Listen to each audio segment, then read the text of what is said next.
Dans cette vidéo, je vais te parler d'un type d'équation très particulier qu'on appelle les équations produit nul. Alors qu'est-ce que c'est qu'une équation produit nul? En fait, tout est dans le nom ici. C'est une équation dont un des membres doit être un produit et l'autre membre doit être nul. Alors nul, c'est-à-dire égal à 0. Donc on va voir quelques exemples. Ici, regarde, le membre de gauche, ici, c'est bien un produit.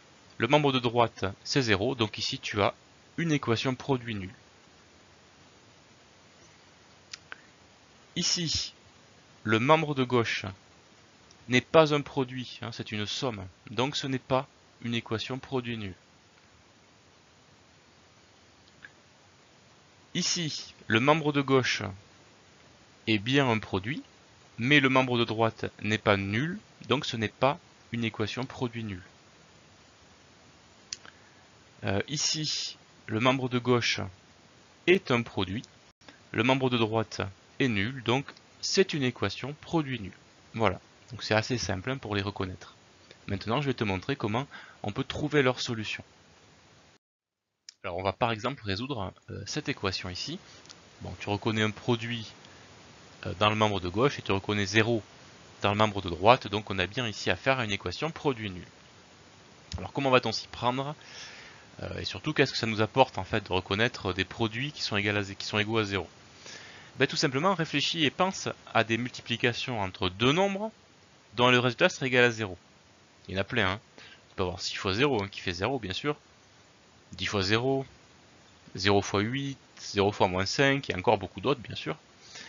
Toutes ces opérations, elles ont un point commun, c'est que si tu veux obtenir 0 comme résultat, il faut forcément qu'un des deux nombres soit lui-même égal à 0. Je te mets au défi de trouver une multiplication entre deux nombres dont aucun des deux serait 0, mais dont le résultat final serait 0. C'est pas possible. Donc simplement, cette petite règle qu'on va garder à l'esprit pour nos équations, c'est que si on veut 0 comme résultat, il faut forcément que un des facteurs soit lui-même 0. Donc ici, je reviens à mon équation.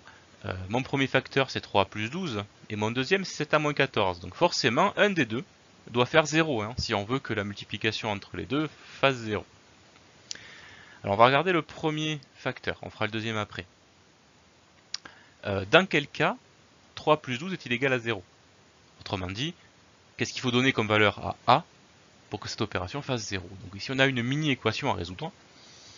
Donc allons-y, on va enlever 12 dans les deux membres.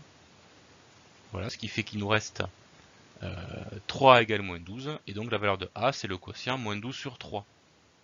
Moins 12 divisé par 3, ce qui fait moins 4.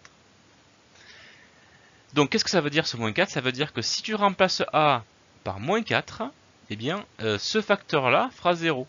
Voilà la preuve, 3 fois moins 4 ça fait moins 12, et plus 12 ça fait bien 0. Et donc on aura donc 0 fois quelque chose, peu importe, ça fera bien 0.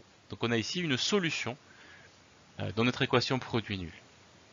Mais c'est pas la seule, parce que c'est pas forcément ce facteur là qui fait 0, ça peut être aussi le deuxième. Et on va regarder ça maintenant. Donc on a une deuxième mini-équation à résoudre. Donc allons-y. Là je vais ajouter 14 dans les deux membres. Ce qui m'amène à 7A égale 14. Et donc la valeur de A c'est le quotient 14 sur 7. 14 divisé par 7. Autrement dit le nombre 2.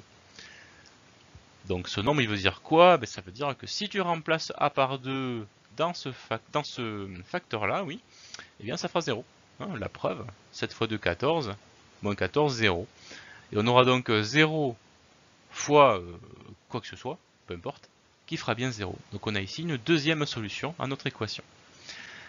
Donc voilà, notre équation, en fait, elle a deux solutions qui sont moins 4 et 2. Voilà, tu sais maintenant reconnaître et résoudre une équation produit nul.